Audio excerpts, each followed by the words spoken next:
कात्यायन उपेत्य पप्रच्छ भगवन् कुतो हवा इमा प्रजा प्रजायन्त इति।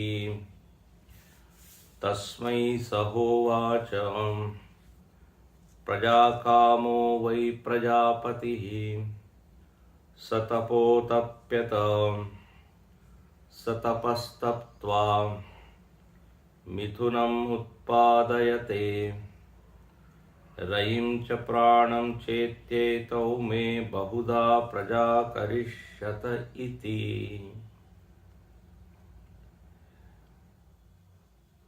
कल हम लोग चतुर्थ मंत्र देख रहे थे। इस चतुर्थ मंत्र पर भाष्यकार भाष्य लिखते हैं, तस्मा एवं पृष्ठवते स होवाच तदपाकरणाय आह प्रजाकामः प्रजा आत्मनः शुश्रूषुर्वै प्रजापति सर्वात्मा सन् जगत् स्रक्ष्यामि इति एवं विज्ञानवान् यथोक्तकारी तद्भावभावितः कल्पादौ निर्वृत्तो हिरण्यगर्भः सृज्यमानानां प्रजानां स्थावर जंगमानां पतिः सन् जन्मान्तरं भावितं ज्ञानम् श्रुति प्रकाशित अर्थ विषयं तपोन्वा लोचयत अतप्यत। कबंधी ने प्रश्न किया है और प्रश्न काफी गहरा है। प्रश्न का विषय है सृष्टि का कारण क्या है, जगत कहाँ से उत्पन्न हुआ, प्रकट हुआ, व्यक्त हुआ, ये आप बताइए। वेदांत में जगत उत्पन्न हुआ ऐसा हम नहीं कहते, ज्यादा बेहतर शब्द है जगत व्यक्त हुआ, प्रकट हुआ। क्योंकि वेदांत के अनुसार जगत ये कोई पहली बार रचित नहीं हुआ है, पहली बार इसकी उत्पत्ति नहीं हुई है। ये सृष्टि का एक क्रम है। समष्टि जीवों के सारे कर्म क्षीण हो जाते हैं तो प्रलय हो जाता है, फिर उन्हीं जीवों के कर्म परिपक्व होते हैं तो फिर वो व्यक्त हो जाता है। तो अनादि काल से ये क्रम चलता है। अनंत प्रकार के जीव है। जो जीव ज्ञान प्राप्त कर लेते हैं उनका फिर जन्म नहीं होता, वो इस सृष्टि क्रम से निकल जाते हैं। ट्रेन चलती रहती है, जिसका स्टेशन आता है वो उतर जाता है, बाकी लोग चढ़ते हैं, कुछ देर यात्रा करते हैं, फिर उनका स्टेशन आता है, वो उतर जाते हैं। ट्रेन चलती रहती है। ये उदाहरण है छोटा सा। तो सृष्टि इस तरह से एक बार हुई और एक बार प्रलय होकर सब नष्ट हो जाएगा, ये मत वेदों में नहीं है। कहते हैं सृष्टि कई बार हुई है और कई बार होती रहेगी। तो यहां पर सृष्टि कैसे व्यक्त हुई, ये मानव की प्रश्न है। कुतः, कस्मात्, कहां से ये सब हुआ। क्योंकि हम जब इस सृष्टि में आए हैं तो पहले से ही सृष्टि थी। व्यक्त सृष्टि में ही हम सब जीव अपने आप को पाते हैं। तो प्रश्न आता है कि ये सब जहां पर सारे जीव रह रहे, ये जगत, ये कहीं से आया होगा, अनुमान करते हैं। तो उत्तर दिया गया, तस्मै स होवाच प्रजा कामो वै प्रजापति। तस्मै, उस कबंदी के लिए प्रजा क्या कहते हैं, पिप्पलाद ऋषि ने उत्तर दिया, बोले एक प्रजापति है। कारण में कौन बैठा हुआ है? प्रजापति। और ये प्रजापति कौन है? तो बोले यहां समस्त प्रजाओं का समझ लीजिए, प्रजाओं को अभिव्यक्त करने वाला है। इसी में सारी प्रजाएं पूर्व कल्प की लीन थी। उसने इच्छा की, प्रजा कामः, कि ये मेरी सारी प्रजा, मम प्रजा, मम यहाँ आत्मन शब्द आया, प्रजा काम प्रजा आत्मनः, मेरी जो प्रजा है वो, उसके लिए मैं क्या करूं? सृष्टि को व्यक्त करूं। सिसृक्षुवै, सृष्टि करने की इच्छा हुई। और ये प्रजापति कैसा है? तो प्रजापति सर्वात्मा सन, ये सर्वात्मा है। सर्वात्मा होकर के जगत सक्षामी, मैं इस जगत की रचना करूंगा, जगत को प्रकट करूंगा। इति एवं विज्ञानवान, इस तरह उसके मन में विज्ञान उत्पन्न हुआ है। विज्ञान का यह अर्थ है संकल्प। विज्ञानवान मतलब विज्ञान वाला, इच्छा वाला। विज्ञानवान, संकल्प उसके मन में आया, इच्छा उत्पन्न हुई। कहीं कहीं पर इसी को शब्द दिया, ईक्षण किया उसने। तो इच्छा उसके मन में आई। अब इच्छा क्यों आई? इच्छा का कारण क्या है? भाई इच्छा आती तो उसका कोई कारण होता है ना। कुछ हमने देख लिया तो इच्छा आ गई, कुछ सुन लिया तो इच्छा आ गई। तो यहां पर लिखते हैं विज्ञानवान यथोक्तकारी। यथोक्तकारी का अर्थ होता है उसने जैसा शास्त्र में कहा तद अनुसार एक भाव बनाया। इसलिए आगे लिखते हैं तद भाव भावितः। एक भाव उसने बनाया, एक भाव सिद्ध किया, एक भाव को उसने साधा है। अच्छा, क्या भाव है? तो भाव को सिद्ध किया मतलब उसने एक तरह की उपासना की है, सर्वात्म भाव की उपासना, कि ये सब मैं हूं।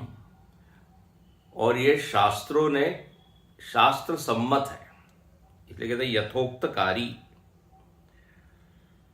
यहां पर आप यदि आनंद गिरी जी महाराज की टीका देखें तो उसमें आता है, आनंद गिरी जी टीका में दूसरी पंक्ति का एकदम आखिरी शब्द देखिए, ज्ञान कर्म समुच्चयकारी इत्यर्थ तद भाव भावित इति। उसके बाद टीका है प्रजापति अहम सर्वात्मा इति उपासन कालीन प्रजापति भावना युक्त इत्यर्थ। इसने क्या किया? उपासना की, क्या उपासना की? सर्वात्मा। हाँ, मैं सर्वात्मा हूं, मैं सारी प्रजाओं का पति हूं। तो पूर्व कल्प में उसने यह भावना को सिद्ध किया।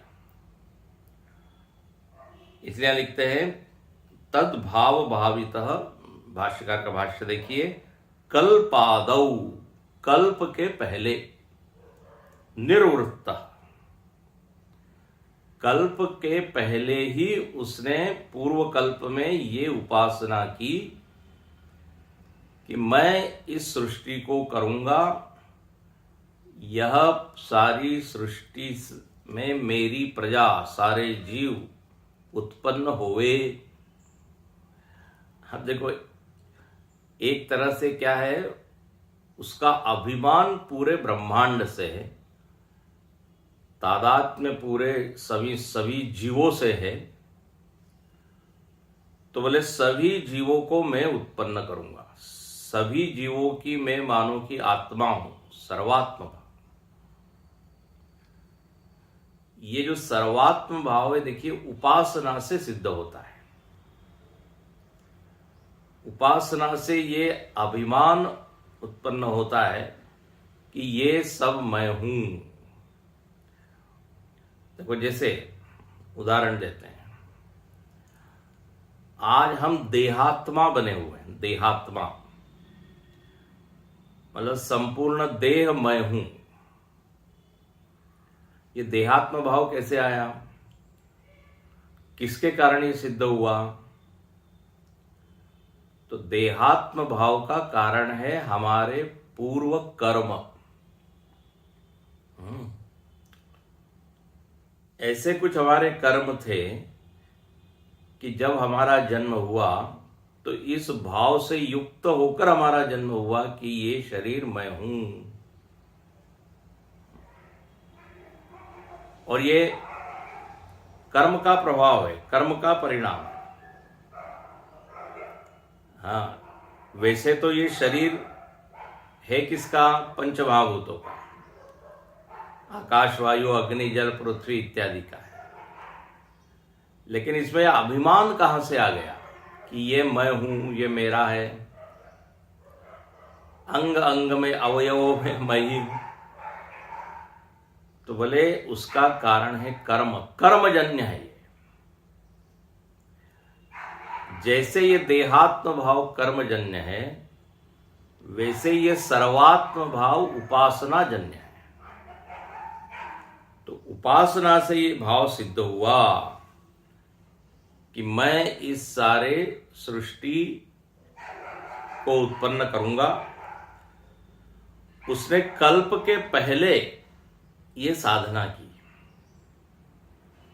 इसलिए कल्पादौ निर्वृतः। हाँ, कल्प के पहले ही इससे वो संपन्न हुआ, इस भाव से भावित होकर संपन्न हुआ, और फिर इस भाव से भावित होकर उसका जन्म हुआ। उसका नाम होता है हिरण्यगर्भ। हाँ, इसलिए लिखते हैं कल्पादौ निर्वृत्तो हिरण्यगर्भ। हिरण्यगर्भ का जन्म हुआ।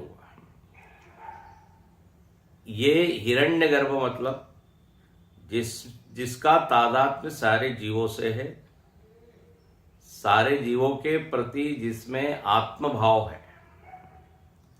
जैसे अपने शरीर के हर अवयव में आत्मभाव है। अच्छा, अब ये जो हिरण्यगर्भ है, ये हिरण्यगर्भ ने क्या किया? तो बोले सृज्यमानानां प्रजानां स्थावर जंगमानां पति ही सन। यही हिरण्यगर्भ सभी जीवों का, जो जीव आने वाले हैं,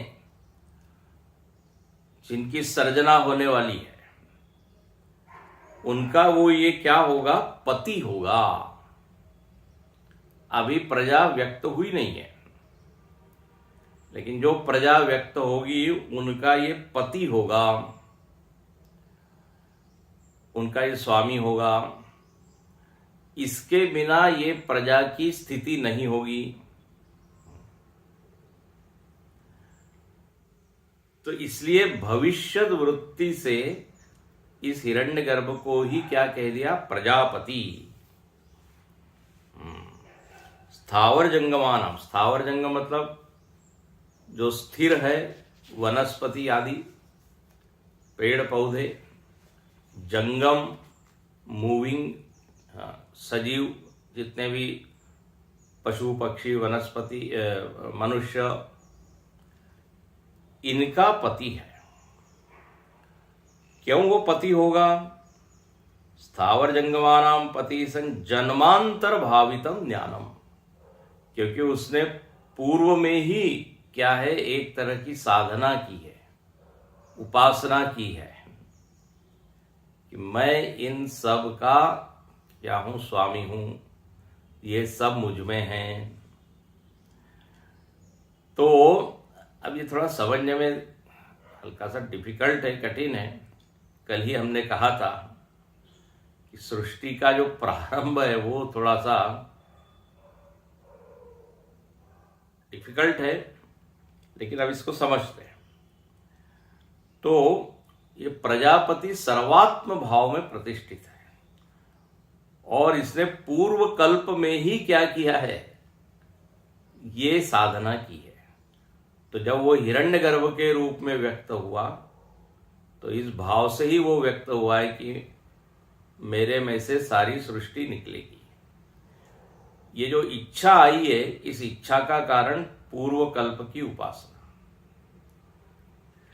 अब लोगों को यही नहीं समझ में आता कि पूर्व कहां से आ गया।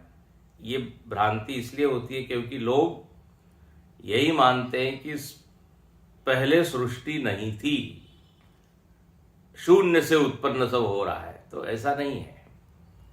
इसलिए शुरुआत में हमने कहा कि ये चक्र है, सृष्टि स्थिति लय, सृष्टि स्थिति लय होते रहता है। तो एक ऐसा जीव है, आप कल्पना कीजिए, एक ऐसा जीव है, उसने ये सर्वात्म भाव की साधना की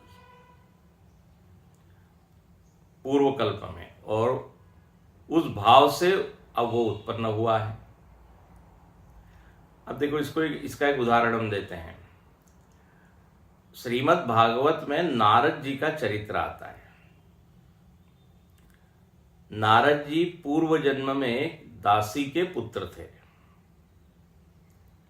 कल ही हम यहां कथा कर रहे थे, उसमें ये प्रसंग आया था। तो और वो जो दासी थी वो संत लोगों की सेवा करती थी। तो नारद जी भी माता जी के साथ सेवा करते थे, सत्संग होता था तो उसमें भी वो बैठ जाते थे। तो नारद जी के भीतर भगवान की भक्ति का प्रादुर्भाव हुआ, भगवान के प्रति जो प्रेम है वो जाग गया, और प्रेम दिन पर दिन बढ़ता ही गया। उसके बाद कहते हैं एक दिन उनकी माता जी का देहावसान हुआ सर्पदंश के कारण। अकेले ही वो रह गए। अब बोले हम पूरा समय भगवान का ध्यान भजन जप इसमें ही बिताने लगे, और इतना प्रगाढ़ भाव हो गया कि बोले एक दिन तो हम पेड़ के नीचे बैठे थे, ध्यान कर रहे थे, तो भगवान का दर्शन हुआ। भगवान का जो दिव्य रूप है वो दिखा। नारद जी कहते हैं हम चाहते थे वो रूप बहुत देर तक बना रहे, लेकिन वो ज्यादा देर तक बना नहीं रहा, विलीन हो गया। तो बोले मैं छटपटा गया, एकदम व्याकुल हो गया। तो आकाशवाणी हुई, मानो कि भगवान ने बोला, बोले अभी तुमको और उपासना करनी है, और ध्यान करना है। तुम्हारे भीतर कुछ सुप्त वासनाएं हैं, कुछ इच्छाएं हैं, वो जब सब समाप्त हो जाएगी तब तुम मेरे भक्त के रूप में अवतरित होंगे। तो अभी और उपासना करो। अगले जन्म में, अगले कल्प में तुम देवर्षि के रूप में प्रकट होंगे। ब्रह्मा जी के शरीर से तुम्हारा जन्म होगा। और कहते हैं नारद जी ने उपासना बहुत तीव्र की और अधिक की, और अगला कल्प जब हुआ, प्रलय हुआ, अगला कल्प जब हुआ, तो ब्रह्मा जी से वो उत्पन्न हुए। इसलिए ब्रह्मा जी के मानस पुत्र वो कहलाते हैं। भगवान ने उनको एक वीणा दी है, और चूंकि उन्होंने उपासना पहले ही सिद्ध कर ली थी पूर्व जन्म में, तो जन्म से ही वो नारायण नारायण उनके जिह्वा पर सतत भगवान का नाम। और स्वयं तो वो भक्त रहे ही, हर घर में जा जाके उन्होंने भक्ति की स्थापना की। गेहे गेहे जने जने भक्तिम त्वाम स्थापयिष्यामि। तो देखिए, पूर्व में उन्होंने वो भाव सिद्ध किया, इसलिए जन्म से ही उस भाव से संपन्न हुए। बिल्कुल यही बात यहां पर है।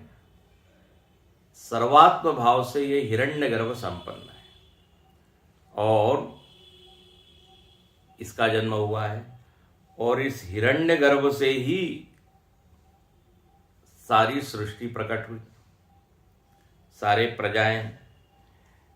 इसलिए यहां लिखते हैं जन्मांतर भावितम ज्ञानम श्रुति प्रकाशित अर्थ विषयम। श्रुति में जो अर्थ बताया, श्रुति में जो साधना बताई, तद अनुसार उन्होंने फिर क्या किया, तो बोले तप किया। तप का अर्थ है यहां अन्वालोचयत। अन्वालोचयत मतलब चिंतन किया। अपने स्मृति पटल पर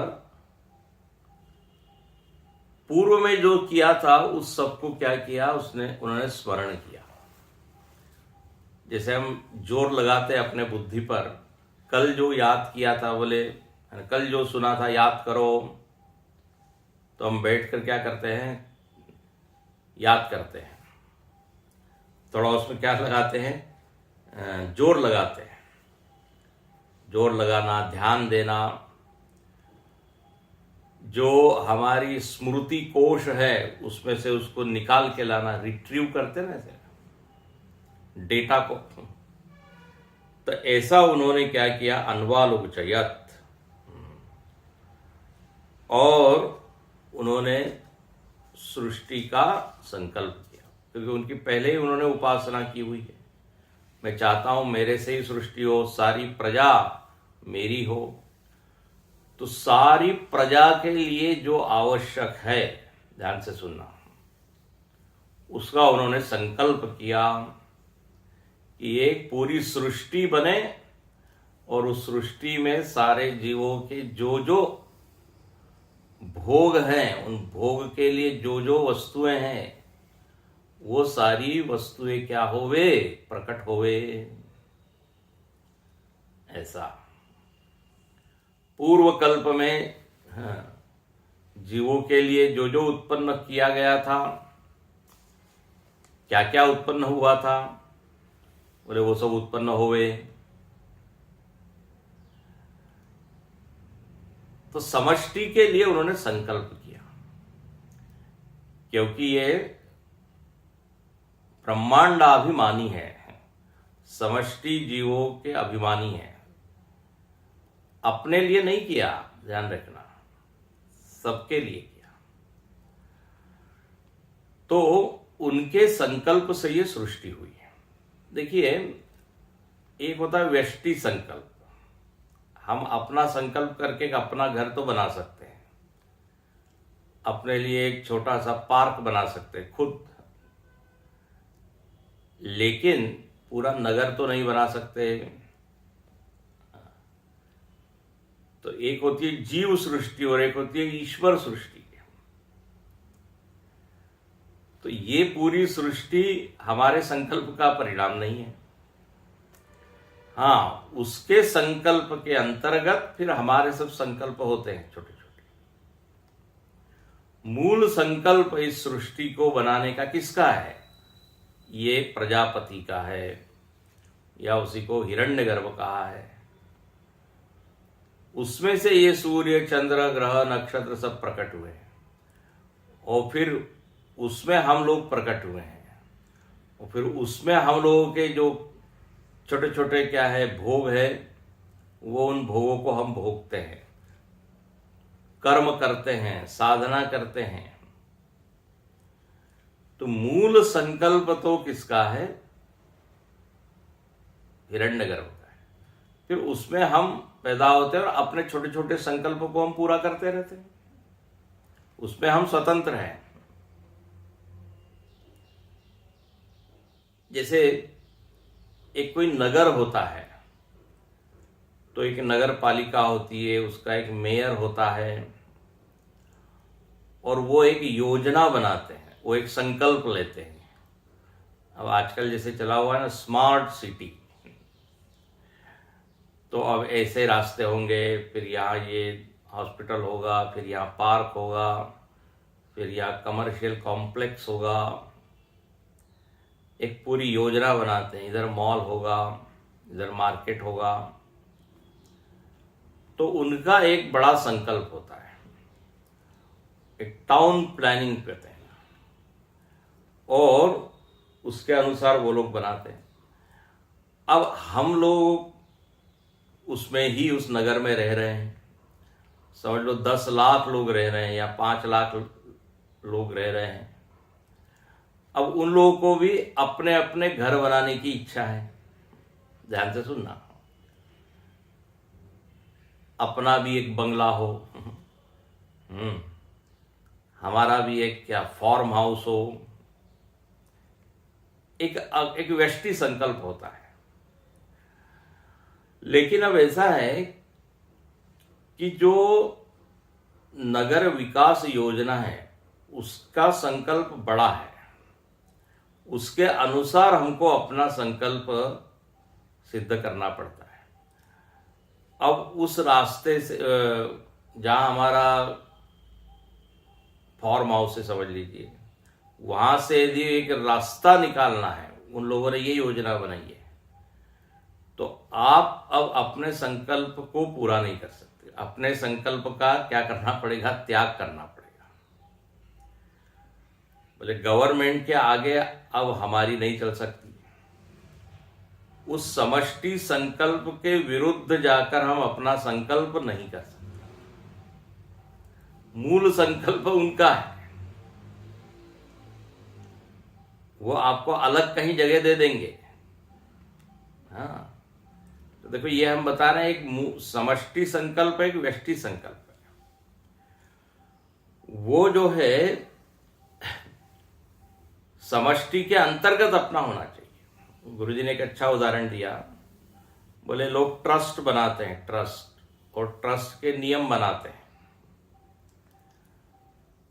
अब वो जो ट्रस्ट के नियम हैं वो कैसे होने चाहिए? तो बोले एक होता है लॉ ऑफ लैंड, उसके अंतर्गत ही होने चाहिए। उसके विरुद्ध कोई आप नियम बना लोगे कि हम यहाँ पे ये बनाना चाहते हैं, ये बनाना चाहते हैं, यहाँ कार पार्किंग बनाना चाहते हैं, अब वहाँ से रास्ता जाने वाला है, बोले वो आप नहीं कर सकते। कई बार आप देखते हैं कि आंदोलन इत्यादि होते हैं ना, लोग आंदोलन करते हैं, लोकतंत्र है, लेकिन वो आंदोलन को पीछे लेना पड़ता है। बोले नहीं, अब विकास करना है तो आपको ये पीछे हटना पड़ेगा। अब ऐसी स्थिति समझ लीजिए हम लोगों की है, हिरण्यगर्भ ने संकल्प किया है कि ऐसी ऐसी सृष्टि होवे। अब उसके अंतर्गत हम लोगों का संकल्प है। अब ये हिरण्यगर्भ ऐसा है, दिखता तो है नहीं, ये मजेदार है, और ये प्राय ये हमारे हित के लिए ही वो संकल्प करता है। ध्यान से सुनना, पेड़ पौधे, सूर्य, चंद्र, ग्रह, नक्षत्र, नदी, ये जीवों के हित के लिए ही बने हैं। इसलिए यहां आंदोलन करने की जरूरत नहीं है। जो भी है उसको हमको स्वीकार करना पड़ता है। अब गर्मी पड़ रही है, अब बस पड़ रही है तो हम क्या बोलते हैं, ये बस भगवान की इच्छा है, उनका संकल्प है। उर्दू में कहते हैं कुदरत। कुदरत के सामने किसकी क्या चलती है, मतलब उसका संकल्प है, उसको हम क्या करें, प्रेम से स्वीकार करें बस। तो ये प्रजापति का एक संकल्प है, उसमें ये सारी प्रजाएं जन्म लेती। अब उनका संकल्प हमारे कल्याण के लिए, इसलिए ऐसा लगता नहीं कि कोई डोमिनेट कर रहा है, कोई जबरदस्ती कर रहा है। नगर के और शहर के संदर्भ में हमको लग सकता है हमारे ऊपर अन्याय हो रहा है, लेकिन यहां पर ऐसा नहीं है। बारिश हो रही है तो कोई अन्याय नहीं हो रहा है, ये हमारे कल्याण के लिए ही है। तो एक है ये प्रजापति का मूल संकल्प, ठीक है। अब उसने जो है उसका शासन है, वो शासन है, हम लोग क्या है, शासित है, इसलिए उसका नाम पड़ा है प्रजापति। अब देखो, जब ये प्रजापति मतलब समष्टि उपहित चैतन्य, चलो एक नाम दे देते हैं, समष्टि से जुड़ा हुआ चैतन्य, ये शुद्ध चैतन्य नहीं है, ये समष्टि उपाधि से उपहित है। समष्टि के संदर्भ में चेतन का नाम हो जाता है हिरण्यगर्भ या प्रजापति। तो उसके भीतर ये संकल्प आता है। अलग अलग उपनिषदों में इसको अलग अलग ढंग से कहा है। तो इसने ये उपासना की, उपासना से एक अभिमान आया उसके कि ये सब मैं हूं और फिर मैं ये सृष्टि करूंगा और मेरे में से ही सारी प्रजा क्या होगी, उत्पन्न होगी, और इस प्रजा के हित के लिए ही मैं ये करूंगा। इन प्रजाओं को भोग चाहिए। पूर्व कल्प में ये सारे जीव किन्हीं अतृप्त इच्छा और अतृप्त वासनाओं को लेकर विलीन हो गए थे, तो अब उनकी इच्छाएं पूरी करनी है। तो इच्छाओं के लिए भोग चाहिए, एक स्टेज चाहिए, एक मंच चाहिए। तो बोले वो मैं करूंगा, और ये सब मेरी प्रजा है। देखो उसमें क्या है, मेरी प्रजा है। इसलिए गीता में क्या लिखते हैं, ममैवांशो जीवलोके, मेरे लिए ये सृष्टि होवे, मेरे प्रजा के लिए। तो जैसे होता है ना, कोई घर बनाना चाहता है, तो घर बनाने वाले मिस्त्री होते हैं, मजदूर होते हैं, वो तो घर बनाते हैं, लेकिन उस घर में अभिमान किसका होता है, मेरा होता है। ये मेरा घर है, मेरे लिए आप घर बनाइए, है ना। तो अभिमान हमारा होता है। ऐसे इस प्रजापति का अभिमान या तादात्म्य, ये सृष्टि मेरी है और अब इसको मैं प्रकट करूंगा। अब बोले ये सृष्टि बनाने के लिए उसने पहले किसको प्रकट किया, तो बोले पहले रई और प्राण। इसलिए क्या आता है श्रुति में कि उसने विचार किया कि अब क्या क्या बनाएं, कैसे बनाएं। अन्वालोचयत, और अथतु स एवं तपस्तत्वा श्रौतम ज्ञानम अन्वालोच्य सृष्टि साधन भूतम मिथुनम उत्पादयते। बोले जो सृष्टि के साधन भूत है, जहां से सारी सृष्टि आगे चलेगी, उसके लिए उसने एक मिथुन को उत्पन्न किया। मिथुन मतलब जोड़े को उत्पन्न किया। और पहले उसने क्या किया, ज्ञानम है ना, अन्वालोचय, विचार किया। कई बार आपको बताया हुआ है, जैसे आर्किटेक्ट्स जगत ये एक बिल्डिंग को बनाता है तो विचार करता है कि कितने कमरे निकलेंगे, किधर किचन होगा, किधर वरांडा होगा, किधर ड्राइंग रूम होगा। तो ऐसा वो तब करता है, चिंतन करता है। ऐसे ही इसने कहा कि ये सृष्टि का साधनभूत क्या है, किससे सृष्टि आगे आगे बनेगी, पहले क्या बनाना चाहिए, पहले क्या प्रकट करना चाहिए। तो मिथुनम, मिथुन एक जोड़े को उत्पन्न किया। मिथुनम द्वंद्वम उत्पादितवान। मिथुनम का अर्थ क्या है, द्वंद्वम, द्वंद्व। द्वंद्व का अर्थ होता है दो। और ये दो कैसे होते हैं, तो प्राय द्वंद्व मतलब क्या, पेयर्स ऑफ अपोजिट, सुख दुख, दिन रात, धर्म अधर्म, उसको कहते हैं द्वंद्व। तो यहां पर क्या है द्वंद्व, तो रई और प्राण, ये एक दूसरे के कैसे द्वंद्व, मतलब प्राय विरुद्ध, सुख का विरोधी दुख, दुख का विरोधी सुख। लेकिन यहां पर एक चीज है, इसको विरोधी बोलने के बजाय पूरक बोल दीजिए। पूरक है, एक में जो कमी है वो दूसरे को, दूसरा पूरी करता है, दूसरे में जो कमी है वो पहला पूरा करता है। पूरकत्व है इनमें। भले ये लग रहे हैं विरोधी, सूर्य और चंद्र, एक दिन में दिखता है, एक रात में दिखता है, लेकिन बोले इनमें पूरकत्व है। दोनों के अपने अपने गुण हैं, अपनी अपनी विशेषता है। तो बोले ये दोनों क्या हुए, उसने अभिव्यक्त किए। फिर उसके बाद सारी जो प्रजाएं हैं वो सब आई। तो यहां लिखते हैं ये रई और प्राण क्या है। अब देखो, रई और प्राण ये बिल्कुल पारिभाषिक शब्द है, परिचय के शब्द है नहीं। तो यहां लिखते हैं रईम च सोमम। देखो, रई का अर्थ क्या है, सोम। और सोम का क्या अर्थ है, चंद्र।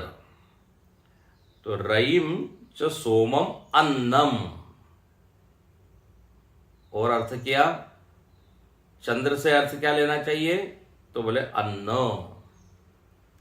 चंद्र और अन्न का संबंध है, गीता में आपने पढ़ा है, सोमो भूत्वा रसात्मक पुष्णामि चौषधि सर्वा। चंद्र किरणों से ये सारी वनस्पति जो है वो पोषित होती है। चंद्र किरणों का भी प्रभाव पड़ता है, औषधीय गुण अन्न में आते हैं। अन्नत्व जो आता है वनस्पति में, उसमें चंद्र की भी भूमिका है। तो देखो भाष्यकार कैसा जोड़ते हैं, रई से अर्थ किया चंद्र, चंद्र से अर्थ किया अन्न। तो अन्न, और फिर प्राणम, प्राणम का क्या अर्थ किया, तो प्राणम च अग्निम। प्राण का अर्थ यहां किया अग्नि, आगे प्राण का अर्थ सूर्य भी बताएंगे, सूर्य में भी क्या है, अग्नि है। तो प्राणम च अग्निम। अच्छा, और अगला एक और अर्थ करते हैं अत्तारम। ये प्राण का अर्थ अत्ता हुआ। अत्ता का अर्थ होता है भोक्ता। हाँ, अत्ता, जो अन्न को खाए वो है अत्ता। तो अत्तारम, जैसे मतलब कर्तारम, तो भोक्तारम, वैसे ही अत्तारम। तो अत्ता एतौ अग्निशोमवत अन्नभूतौ। तो एक हो गया क्या है, अन्न, और एक हो गया अत्ता। तो रई तो हो गया अन्न, और प्राण क्या हो गया, अत्ता। अब इसको हम बोलेंगे एक हो गया भोग्य और दूसरा क्या हो गया, भोक्ता। तो भोग्य और भोक्ता, इनकी जोड़ी क्या हो गई, उत्पन्न हुई। तो मिथुनम उत्पादयते, ये दोनों आ गए। अच्छा, अब ये रई और प्राण को क्या, इसके आगे क्या हुआ? तो बोले आप दोनों सूर्य और चंद्र या रई और प्राण, इनको कहा गया कि मैं बहुधा प्रजा करिष्यत, अब आप मेरे लिए प्रजा उत्पन्न करें। तो मैं का अर्थ किया मम, बहुधा, बहुधा शब्द श्रुति का है, भाष्यकार लिखते हैं बहुधा अनेकदा प्रजा करिष्यत इति एवं संचिन्त्य। बोले अब ये रई और प्राण को बना दिया, अब ये जो है अनेक प्रकार से प्रजा को उत्पन्न करेंगे। ऐसा उसने क्या किया? चिंतन किया। सोम रूप अन्न और प्राण रूप क्या है? अग्नि। भोक्ता और भोग्य को बनाया और कहा कि अब आप नाना प्रकार की प्रजाओं को उत्पन्न करें। अच्छा, तो मूल में ये दो थे पहले। फिर इससे क्या हुआ? संचिन्त्य अंड उत्पत्ति क्रमेण, फिर इन्हीं दोनों से ब्रह्मांड की उत्पत्ति हुई। अंड का अर्थ क्या है? ब्रह्मांड। और उस ब्रह्मांड के क्रम में कौन आए? सूर्य चंद्र। तो सूर्य चंद्र आए, उससे फिर सारे ब्रह्मांड मतलब अन्य जितने लोकांतर है वो सब आए, सारे जीव जो है वो प्रकट हुए। तो अब ये पहला मंत्र ये दिखाता है कि सृष्टि के पहले एक प्रजापति था, वही उसने उपासना की, सर्वात्म भाव की उपासना, वह हिरण्यगर्भ के रूप में उत्पन्न हुआ और हिरण्यगर्भ से फिर ये आगे की सारी चीजें हुई, सूर्य चंद्र और फिर सारे जीव, सारी प्रजा। अब देखो, इस एक शब्द यहां आता है अपने भाष्यों में, अपने साहित्य में, वेदांत में। ये जो प्रजापति की उपासना है, इसको समझने के लिए एक शब्द आता है अहम ग्रहोपासना। क्या शब्द है? अहम ग्रहोपासना। जैसे हम मूर्ति की उपासना करते हैं, तो मूर्ति में क्या करते हैं? मूर्ति में हम भाव बनाते हैं कि ये विष्णु जी हैं। शालिग्राम में विष्णु बुद्धि और शिवलिंग में शिव बुद्धि। तो इसमें दो बुद्धियां चलती है। एक तो वो प्रस्तर है, पत्थर है, लेकिन उसी के साथ में एक ये भाव होता है कि ये हमारे भगवान हैं, ये हमारी इच्छाओं को पूर्ण करने वाले हैं, हमारी प्रार्थना को सुनने वाले हैं और प्रार्थना अनुसार क्या है? फल देने वाले हैं, है ना? तो इसको कहते हैं उपासना। एक भाव हम बनाते हैं और वो भाव जितना तीव्र होते जाता है, देखो वो फिर फल भी देता है। अब दिक्कत तो है कि हमारा भाव तीव्र नहीं होता। जैसे ये देहात्म भाव कितना तीव्र है, सघन है, ठोस है। कभी हम भूलते नहीं कि देह ही क्या है? मैं हूं। ये भी वास्तव में एक भाव ही है, ये कोई सत्य तो है नहीं, कर्मजन्य है, जैसे अभी हमने कहा। तो जैसे उपासना में, भक्ति में हम एक वस्तु में उच्च भाव रखकर भाव बनाते हैं, बोले ऐसे ही ये जो सर्वात्म भाव है, प्रजापति का भाव है, ये क्या है? तो बोले इसने अहम में ये भावना तीव्रता से की है कि मैं सब कुछ हूं। ध्यान से सुनना है, इसको कहते हैं अहम ग्रहोपासना। मैं सर्व हूं। ये सर्वात्म भाव की ये साधना है। पत्थर के जगह, प्रस्तर के जगह अहम को रखिए। वहां हम प्रस्तर में सारे भाव आरोपित करते, यहां पर अहम में मैं कौन हूं, तो बोले मैं केवल एक शरीरधारी जीव नहीं हूं, मैं सर्वात्मा हूं। तो ऐसे ही सर्वात्म भाव से संपन्न होने के कारण उसमें से सारी प्रजा क्या हुई, उत्पन्न हुई। उसकी साधना ही ऐसी थी। इसलिए यहां पर फिर से आप पीछे जाइए, आनंद गिरी जी महाराज ने जो लिखा है उसको पढ़िए, 5वें पृष्ठ पर पीछे जाइए, तीसरी पंक्ति। पूर्वकल्पीय तद्भाव भावितः एतत् कल्पादौ हिरण्यगर्भात्मना निर्वृतः प्रजापति सन पश्चात प्रजा कामः। अभी हमने सब यही बताया। जन्मांतर भावितम ज्ञानम, केवल दिखा हम ये रहे हैं कि ये सर्वात्म भाव एक तरह की उपासना है, एक तरह की साधना है, वो पूर्व कल्प में उसने की है, और उसका परिणाम ये हुआ है कि अगले कल्प में वह हिरण्यगर्भ के रूप में उत्पन्न हुआ, और फिर उसी से रई और प्राण और फिर आगे की प्रजा उत्पन्न हुई, आगे के जीव। मूल संकल्प उसका है कि ये सृष्टि मेरे में से प्रकट हो, फिर उसमें सारे जीव हैं, और फिर अपना अपना कर्म और भोग वो भोग रहे हैं। इस तरह से इसका पूरा क्या है, क्रम है। अब यहां आगे कहते हैं कि ये जो रई और प्राण है, यही क्या है, तो आगे सुनते हैं।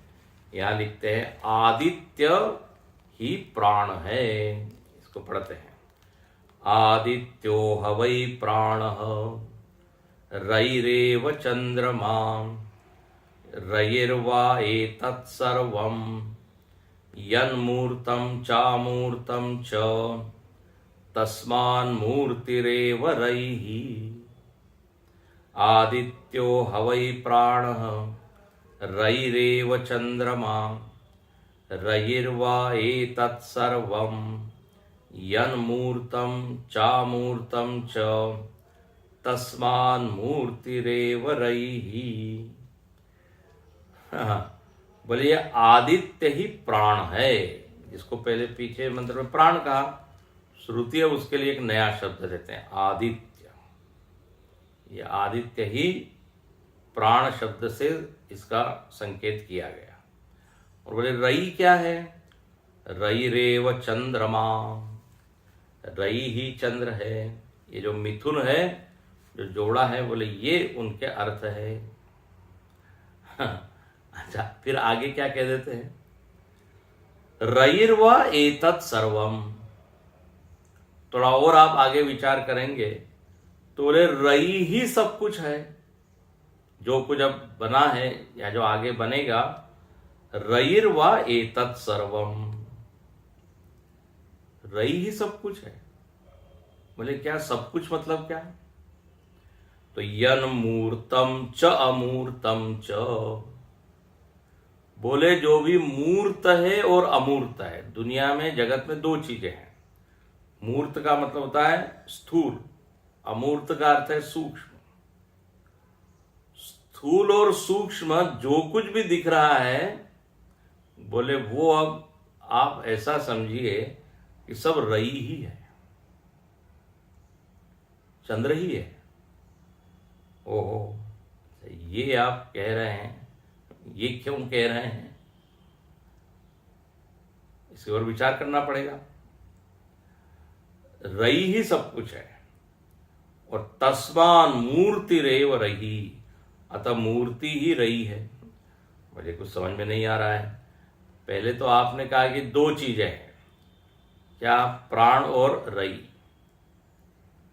प्राण और रई से सब कुछ बना, तो फिर सब में प्राण भी होना चाहिए और रई भी होना चाहिए। अब आप कह रहे हैं केवल चंद्र ही चंद्र है सब कुछ, रई ही रई है, भोग्य ही भोग्य सब कुछ है। पीछे अर्थ क्या किया था, रई का चंद्र, और चंद्र का अर्थ क्या किया था, अन्न, और अन्न का अर्थ क्या किया था, भोग्य। तो बोले सब भोग्य है, रई मतलब भोग्य किया था। और अब आप कह रहे हैं कि ये रई ही सब कुछ है, भोक्ता किधर गया फिर? यन मूर्तम च अमूर्तम च, स्थूल सूक्ष्म जो कुछ भी दिख रहा है वो सब क्या है? चंद्र ही है। मूर्ति रेव रई, ये मूर्ति जो कुछ है वो सब रई है। अब इसको कल देखेंगे, थोड़ा सा ये उलझा उलझा सा मंत्र है। फिर आगे सब बोलेंगे, आगे वो बोलेंगे कि सब कुछ आदित्य ही है। तो ऐसा क्यों कहा जा रहा है कि चंद्र ही सब कुछ है? बड़ा इंटरेस्टिंग है वैसे तो। जब आगे आगे आप जाएंगे तब आपको ये समझ में आएगा। शुरुआत में थोड़ा समझने में दिक्कत होती है, लेकिन आगे बढ़ने के बाद फिर ये पीछे का समझ में आता है। कल देखेंगे, अब आज यहाँ रुकते हैं।